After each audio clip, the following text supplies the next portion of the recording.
We just had NFL Week 13. I already talked about Gardner Minshew, but there are 7 more things I find noteworthy from NFL Week 13.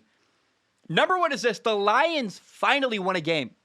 I'm so happy. Like, hallelujah.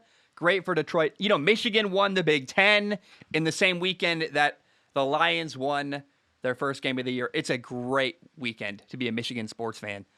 The Lions beat the Vikings 29-27.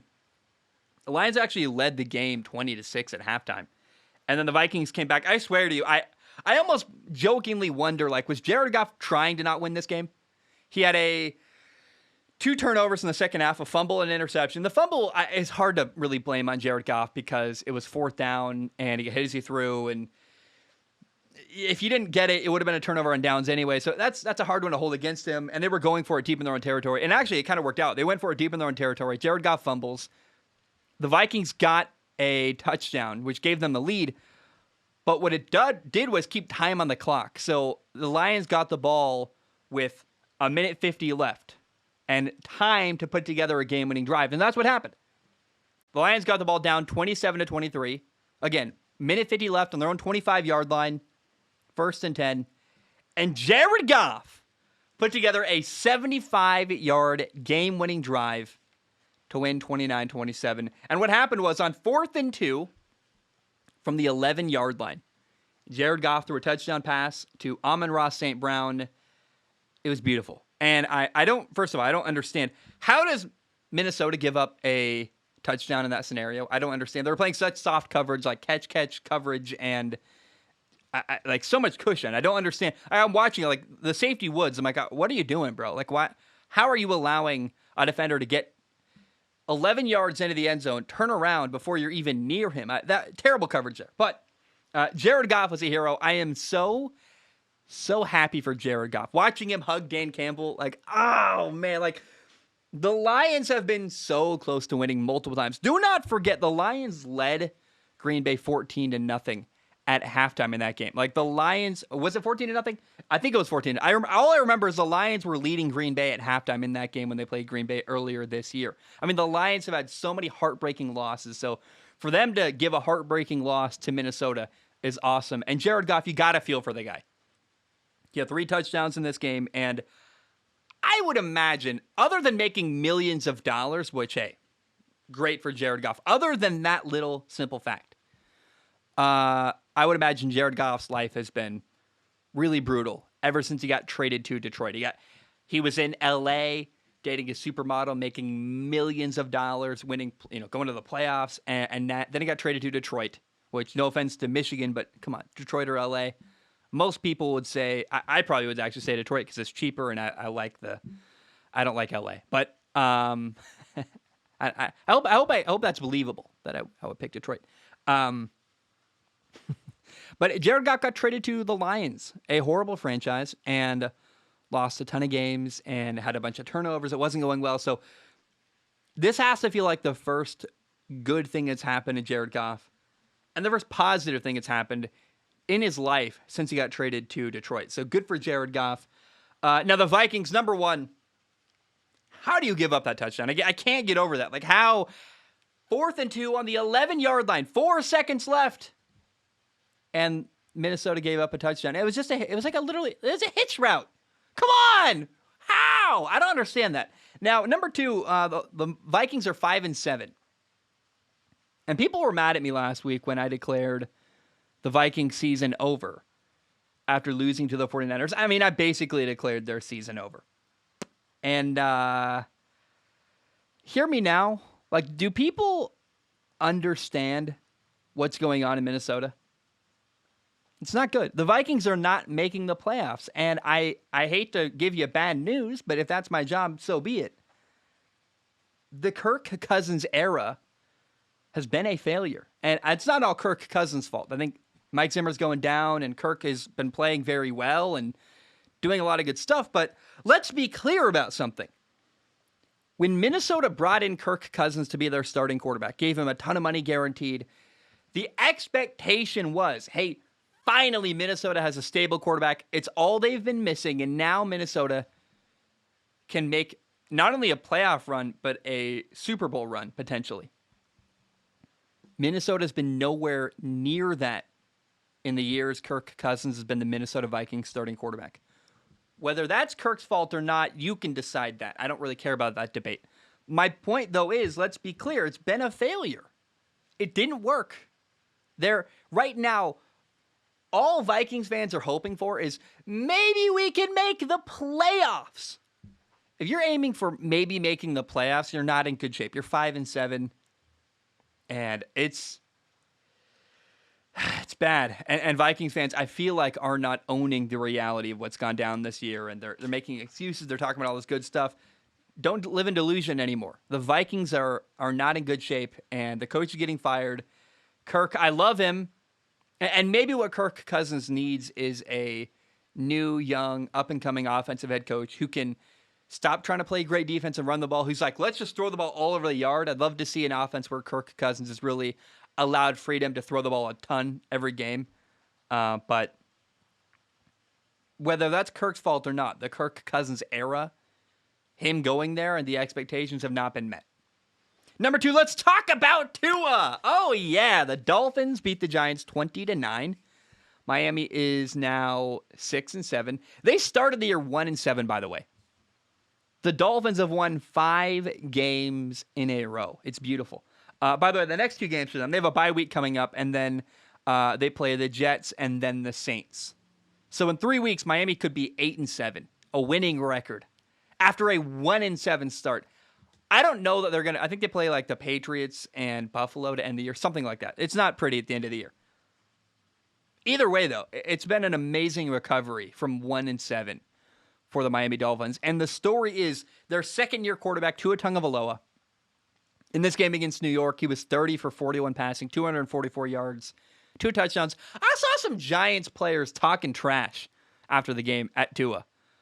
What? Did we watch the same game? Like, I know they played in the game. I don't understand what's happening there. Tua played great. He's getting better and better, looking more and more comfortable.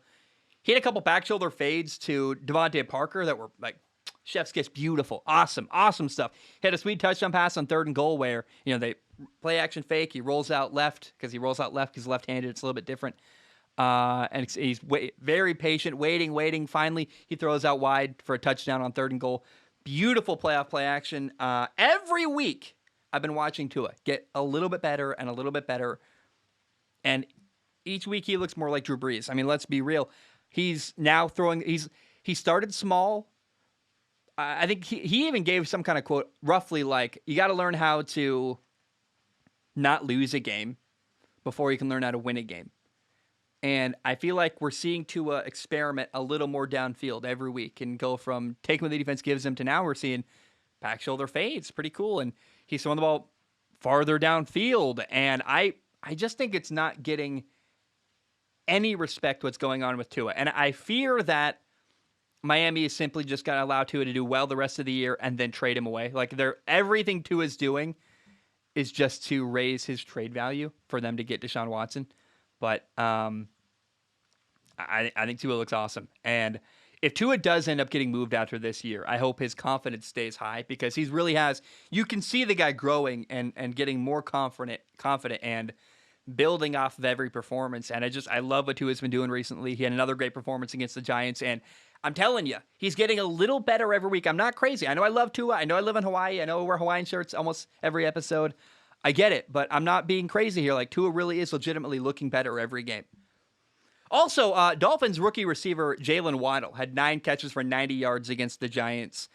As I speak right now, and this could change after Monday Night Football. I don't think so. I don't think Stephon Diggs is going to get like 20 catches. But right now, Jalen Waddle is tied for the second most catches in the NFL. Cooper Kupp has 100 catches, and then you got Keenan Allen, Tyreek Hill, and Jalen Waddle. They all have 86 catches this year. That's good company to have. And Jalen Waddle is getting better and better as well. And I would love to see Miami keep their young core together. If they can get an offensive lineman or two, build their offensive line, maybe draft another weapon in the 2nd or 3rd round in the draft. I just really am excited about Miami, man. They really are building something. Tua looks better, and I would love to see this progression continue in Miami. Tua looks good. Jalen Waddle looks good. They got a couple good draft picks. Javon Holland is awesome.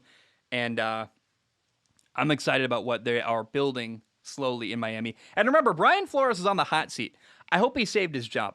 They're 6-7 now. They won 5 in a row. They went from 1-7 to 6-7. And what we're seeing now with Miami is they're looking really a lot like the team I thought they would be all year. And it took them a lot longer to get where I thought they would be. But right now they're playing very good football. They look well coached. They're playing good football. And I just hope we can allow this to continue and develop in Miami.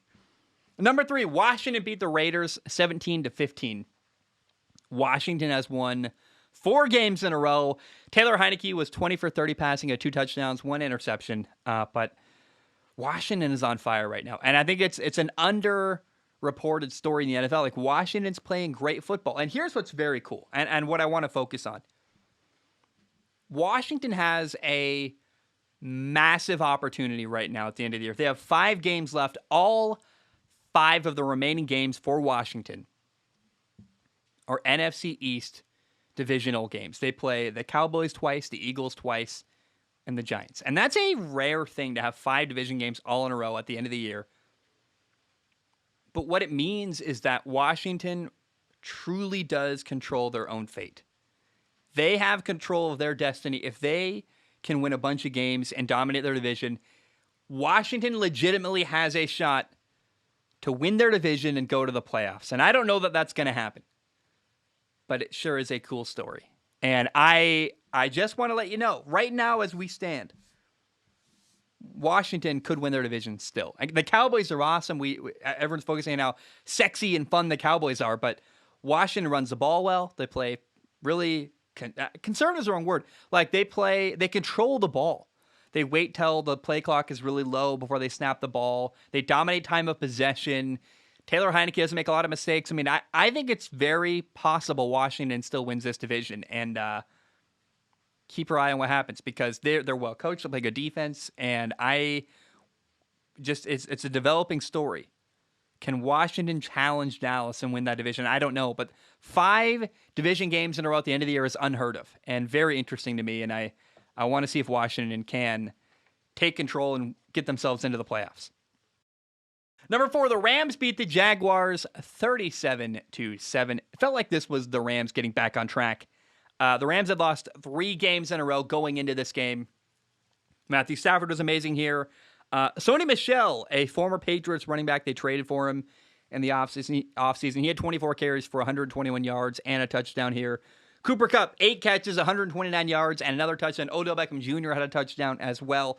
Now, here's what's massive coming up for the Rams. They play next week on the road at Arizona, and that's going to be, the Rams are 8-4, the Cardinals are 10-2. And the Rams, if they want to, remember, they're all in. They're going to go for a Super Bowl. I'd like to see that happen. I'm not rooting against the Rams, but they got a big game coming up this next week against Arizona on the road. And I'm curious, man. I feel like this was progress for the Rams. They had a bad couple weeks, or a lot of turnovers, and Stafford was playing badly. So this was a good tune-up game for the Rams before going into Arizona next week.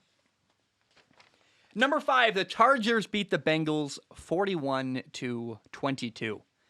And this is a fun game. It was Joe Burrow against Justin Herbert. I wish it had been closer. I would have liked to see like a crazy ending where the final play mattered or something. But in the end, it was still a fun game. We got the Chargers were up to start 24-6, and then Cincinnati came charging back. They made it 24-22 in the third quarter, and then since he kind of fell apart and lost 41-22 after that. They didn't score after that point. Honestly, what I would love to see is a rematch of LA and Cincinnati in the playoffs. I think it'd be awesome. They're both 7-5. It's 2 quarterbacks that I like a lot. And I thought Justin Herbert got away with a couple risky throws in this game. Mike Williams made a crazy catch. Jalen Guyton had a crazy catch in the end zone. The Bengals also didn't play great. And I think on another Sunday, this would have been a very different game. And maybe LA still wins, but it would have been closer and more interesting and more fun. And as a football fan, and I remember, I don't have a favorite team. I don't really care who wins every week. I just want interesting, fun, entertaining football games. And as somebody who wants that stuff, I would love to see a rematch of LA and Cincinnati, because I think on another Sunday, it'd be really good to see what they could do and the adjustments that would be made. And I want to see LA and Cincinnati play each other in the playoffs. I think it'd be fantastic. Joe Burrow had 3 turnovers, only one really bad one. He had a fumble where he got hit from behind. He threw an interception in the end zone. That's a really bad one. The fumble was rough. It's just like your left tackle kind of let you down. And then there was one where I felt terrible for Joe Burrow. And Joe Burrow threw a great ball to Jamar Chase. Should have been a touchdown. Jamar Chase dropped it. Then it got tipped up and intercepted. So it went from Joe Burrow makes a great throw that should be a touchdown to picked off somehow. I know, it's just really unfortunate. And then Justin Herbert, man, was throwing the ball all over the field. I mean, he was just...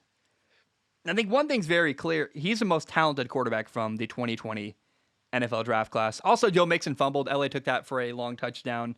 Again, as a football fan, I think a rematch between LA and Cincinnati would be fantastic, and I want to see that happen down the road. Number 6, the Colts won. They beat the Houston Texans. I said Colts, like, I'm going to say more, and then I'll have it. The Colts won. They beat Houston 31-0. So the Colts are now 7-6. Their playoff hopes stay alive. And I'm very curious because coming up, they got a bye week. And I want to ask you, what does Hard Knocks look like with a bye week? I have no idea. But with the playoff hopes alive for Indianapolis, what's going to be most important is that coming up, they play the next 2 games after their bye week. They play the Patriots and then at Arizona. The Patriots are fantastic. Arizona's really good. They're 10-2. And the Colts are now 7-6. It feels like the Colts need to probably win out if they want to make the playoffs. If they go 11-6, they're in a lot better shape than if they go 10-7 or worse. Who knows? So big games coming up for the Colts, but right now they're in a good spot and they keep their playoff hopes alive by dominating Houston. Number 7, the final one. The Steelers beat the Ravens 20-19. It was a fun game. It was a classic AFC North battle. One of those games where you're like, oh, I knew this game would be good and fun. It always is between the Steelers and the Ravens. And the game really came down to a 2-point conversion where the Ravens got a touchdown with 12 seconds left. They went for 2. They didn't get it, and they lost. And I think a lot of people are going to focus on how that was a weird decision. Why'd you do that? You could have just kicked the extra point and gone to overtime or whatever. I thought it made a lot of sense for the Ravens to go for it. Remember, they had a bunch of corners hurt, and they were, and that's what Jim Harbaugh said everything game too. Is like we were down to we had no corners left, and they wanted to end it there, one way or another. Hopefully, win. They wanted to win, obviously, but ending it there rather than extending the game and allowing injuries to play a larger factor in the rest of the game. I actually thought man, the Ravens made a great play call. There was a bit of a miscommunication between Mark Andrews and Lamar Jackson, but they had the right play call dialed up. They missed the throw. It should have been a 2-point conversion that was good. They should have won that game. Also, Lamar got picked off in the end zone. They missed a couple opportunities, but I don't think the reason why the Ravens lost was because of the decision to go for 2. I mean, I guess you could say it technically is what happened, but I think given the situation, that was the right call to do that in that moment. Pittsburgh is a weird team, though. They're so inconsistent, and the lesson might be that just they're way better with TJ Watt in their lineup. They sacked Lamar Jackson 7 times. He had 3.5 sacks himself, and I just think that, Pittsburgh's has a shot, and I think they're still in the playoff mix. We could get 3 playoff teams from the AFC North in theory between Cincinnati, Baltimore, and Pittsburgh, and that would be wild and fun. I'm hoping that one of them doesn't make it in because I want the Colts to make it in. But keep your eye on that. Things are developing for Pittsburgh. Big Ben's trying to make his final run a good one. And I don't know. I want to give a shout out to Deante Johnson. Deante Johnson had another good day in this game against Baltimore. He had 8 catches for 105 yards and 2 touchdowns. And I just think that nationally, no one's talking about Deante Johnson. He's very underappreciated. And I've been watching this guy. Every week he's doing good stuff, and everyone focuses on, Juju Smith-Schuster's injured now, but the focus is, they lost Juju, and they don't have a top receiver, and this and that, and hey, Deante Johnson is killing it. Let's give this guy some respect because he's playing fantastic for the Pittsburgh Steelers.